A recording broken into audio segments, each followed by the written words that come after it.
Hello friend नमस्कार good morning मु दीपक आपण देखुचंती दीपक टीवी दुनिया। आज हेउची डिसेंबर मास 23 तारिख मंगलवार। चलंतु जानिनबा आज दिनर केतोटी गुरुत्वपूर्ण टॉप न्यूज अपडेट। प्रथम अपडेट 12,000 टंका कमिला सुनार दर। भारत में 24 कैरेट 22 कैरेट एवं 18 कैरेट सुनार मूल्य रेकर्ड सर्वोच्च स्तर में पहुंचवा पर एबे वर्तमान ह्रास पाई।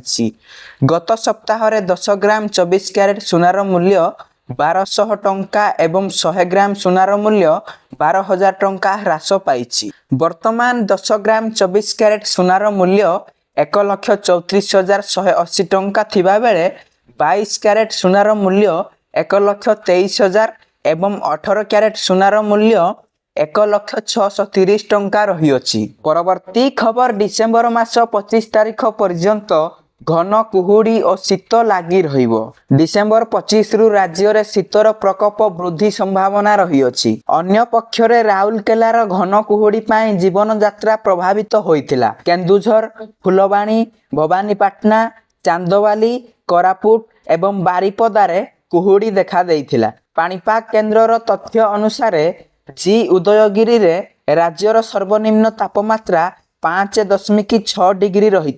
सेहीपरि सिमिलीगुड़ा रे 6.7 डिग्री और दारिंगीबाड़ी एवं फुलबाणी रे 7 डिग्री, कोरापुट रे 7.6 डिग्री, नवरंगपुर और चिपिलिमा रे 9 डिग्री, भवानीपाटना रे 9.4 डिग्री, झारसुगुड़ा और अनुगुल रे 9.6 डिग्री रेकर्ड करा जायछि। अपर पक्षे आसंता 2 दिन पाई सुंदरगढ़ झारसुगुड़ा संबलपुर केन्दुझर और मयूरभंज पाई घन कुहुड़ी सतर्कता जारी करा जायछि। परवर्ती खबर रेल विभागर बड़ निर्देश बढ़िला टिकेट रो दाम। चलंतु जानिनबा टिकेट पाई केउ माने देबे अधिक पैसा एवं केउ माने देबे कम पैसा। भारतीय रेलवाई साधारण लोकंक पाई ट्रेन यात्रार टिकेट को महंगा करिछि, जहा आसंता डिसेंबर 26 तारिख रे लागू हेबाकु जाउछि। चलंतु जानिनबा केउ मानकु दबाकु पड़िबो अधिक पैसा।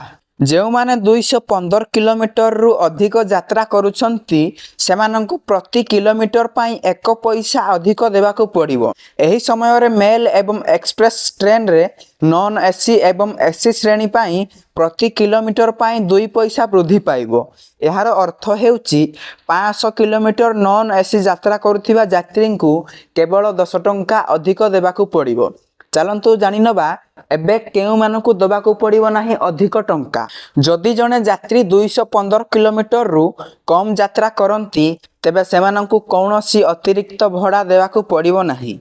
एही नियम 215 किलोमीटर रु कम दूरता पाई प्रযোज्य हेबो नाही। परवर्ती खबर पुणी विमान रे त्रुटि मझी आकाश रे अटकी गला शह शह यात्री जीवन। सोमवार दिल्ली रु मुंबई जाउथिबा एक एयर इंडिया विमान उड़ान आरंभ करिवार किछि समय पर दिल्ली फेरिबाकु बाध्य होइथिला। विमानर गोटिए इंजिन रे यांत्रिक समस्या देखा देबा पर पायलट माने सुरक्षा को प्राथमिकता देइथिले एवं उड़ान समाप्त हेबार किछि समय पर फेरिबाकु निष्पत्ति नेइथिले। विमान रे सुरक्षित भाव में अवतरण करिबा पर समस्त यात्री एवं कर्मचारी को सुरक्षित भाव में स्थानांतर करा जाइथिला।